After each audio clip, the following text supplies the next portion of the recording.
Bonjour à toutes et à tous. Aujourd'hui, on s'attaque à une technologie qui pourrait absolument tout changer, l'informatique quantique. On va décortiquer ensemble, en s'appuyant sur la dernière analyse du magazine Programmé, comment cette révolution promet de s'attaquer à des problèmes qui sont, pour l'instant, tout simplement insolubles. Alors accrochez-vous bien, parce qu'on va aller bien plus loin que les simples 0 et 1. Ok, commençons par une question qui peut paraître simple. Pourquoi nos supercalculateurs, même les plus puissants du monde, sont parfois complètement dépassés? On parle de machines incroyablement rapides, mais donnez-leur un problème d'optimisation de milliers de livraisons ou demandez-leur de simuler une nouvelle molécule pour un médicament, et là, ils calent. La raison? Eh bien, ça porte un nom, l'explosion combinatoire. C'est un peu comme si on leur demandait d'essayer toutes les combinaisons d'un cadenas à 100 chiffres. Même pour eux, c'est juste impossible. La solution, en fait, c'est un vrai changement de logique. On doit passer du bon vieux bit classique au bit quantique qu'on appelle le qubit. Le qubit, lui, il a un super pouvoir qui s'appelle la superposition. Ça veut dire qu'il peut être à la fois 0 et 1 en même temps. Il explore une multitude de possibilités simultanément, là où le bit classique est bloqué dans son choix binaire. C'est ça la première clé de la puissance quantique. Mais alors le vrai tour de force, le truc presque magique, c'est l'intrication. Einstein lui-même trouvait ça bizarre. Il appelait ça l'action étrange à distance. Imaginez que vous ayez deux pièces de monnaie. Peu importe à quelle distance elles sont l'une de l'autre, si vous les lancez, elles tomberont toujours du même côté. Si l'une fait pile, l'autre fait pile instantanément. C'est ce lien invisible qui permet aux qubits de travailler ensemble, avec une puissance et une coordination absolument inimaginables pour des bits classiques. Forcément, une telle puissance, ça a attiré l'attention du monde entier. On assiste en ce moment à une véritable course technologique mondiale pour construire ces machines. Plusieurs équipes, plusieurs stratégies s'affrontent pour concevoir le cœur de ces ordinateurs du futur, le QPU, pour Quantum Processing Unit. Alors, l'une des approches les plus matures, c'est celle des circuits supraconducteurs. C'est la technologie choisie par des géants comme IBM et Google, mais aussi par une start-up française très prometteuse, Alice et Bob. L'idée, c'est d'utiliser des circuits sans aucune résistance électrique. Le gros défi, par contre, c'est qu'ils ne fonctionnent qu'à des températures extrêmes, proches du zéro absolu. C'est plus froid que le fin fond de l'espace. Une autre piste très sérieuse est celle des atomes neutres. C'est la spécialité du pionnier français Pascal.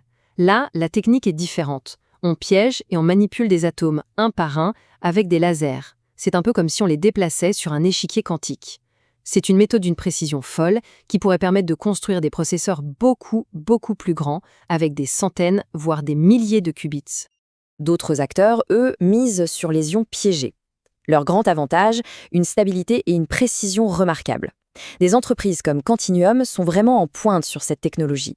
L'idée, c'est de suspendre des atomes chargés dans des champs électromagnétiques pour obtenir des qubits de très haute qualité. Et la course ne s'arrête pas là, loin de là. Il y a aussi la photonique, portée par exemple par la société française Candela. Eux, ils utilisent des particules de lumière, des photons, comme qubits.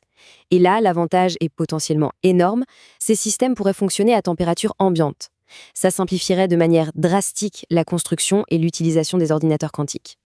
Bon, avoir le matériel, le hardware, c'est une chose. C'est la première étape. Mais maintenant, la question c'est comment on parle à ces machines? Comment on leur donne des ordres? Et ça nous ouvre les portes d'un tout nouveau monde, la programmation quantique. Et croyez-moi, c'est un défi au moins aussi grand que de construire la machine elle-même. Programmer en ordinateur quantique, ça n'a rien à voir avec écrire des lignes de code les unes après les autres comme on le fait d'habitude. Non, ici, on pense en termes de circuits. On conçoit des circuits qui vont manipuler les états quantiques. Regardez cet exemple en Q-mode. En quelques lignes à peine, il crée ce qu'on appelle une paire de belles, c'est-à-dire deux qubits qui sont parfaitement intriqués. C'est la brique de base de plein d'algorithmes quantiques. On ne dit pas à l'ordi « fais ci, puis fais ça ».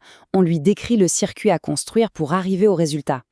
Et ce qui est fascinant, c'est de voir tout un écosystème de langage de programmation qui est en train de naître, chacun avec sa propre philosophie. On a par exemple Qiskit d'IBM, qui est super populaire parce qu'il s'intègre à Python, un langage que des millions de développeurs connaissent déjà. Et puis à l'autre bout, on trouve des langages comme Qmode de classique. Là, c'est une approche de plus haut niveau. On décrit le problème et le compilateur se débrouille pour générer le circuit quantique le plus efficace. C'est une vraie révolution dans la façon de concevoir un programme. Tout ça, c'est passionnant, c'est sûr. Mais la question qu'on se pose tous, c'est concrètement à quoi ça va servir? Quelles sont les applications réelles de cette puissance de calcul absolument phénoménale? Eh bien, les réponses commencent à se dessiner et franchement, elles donnent le vertige. Il faut voir que les progrès sont fulgurants. Les processeurs les plus avancés dépassent maintenant la barre symbolique des 100 qubits. Et ça, c'est un seuil vraiment critique. Ça veut dire qu'on commence à pouvoir s'attaquer à de vrais problèmes industriels. On sort du laboratoire pour entrer dans le concret. L'impact potentiel est immense. Imaginez, dans la santé, on pourrait simuler des molécules pour créer des médicaments sur mesure en un temps record. Dans la finance, on pourrait analyser des montagnes de données pour débusquer des fraudes ultra sophistiquées ou optimiser des portefeuilles d'investissement. Dans la logistique, réinventer complètement les livraisons en calculant les routes optimales en temps réel. Et dans l'aéronautique, concevoir des avions plus performants, plus légers et bien plus économes. La promesse est énorme, c'est clair. Mais soyons honnêtes, le chemin est encore long avant d'avoir un ordinateur quantique tolérant aux fautes, c'est-à-dire un ordinateur parfaitement fiable. Il y a encore des défis majeurs à relever. Et ces défis sont de taille. Le premier, c'est de passer à l'échelle. Il ne suffit pas d'avoir quelques centaines de qubits, il en faudra des millions. Le deuxième, c'est la correction d'erreurs. Les qubits sont hyper fragiles. Le moindre bruit, la moindre perturbation extérieure peut faire capoter tout le calcul. Il faut donc inventer des systèmes pour protéger l'information quantique. Et enfin, il y a tout l'écosystème à construire autour. Le software, les systèmes de contrôle, bref, toute l'architecture qui fait qu'une machine fonctionne. Et tout ça, ça nous amène à une question finale, une question vertigineuse.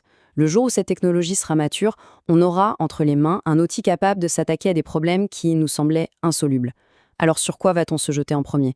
Est-ce qu'on va chercher à guérir des maladies, à modéliser le climat pour sauver la planète, ou à créer des matériaux révolutionnaires ?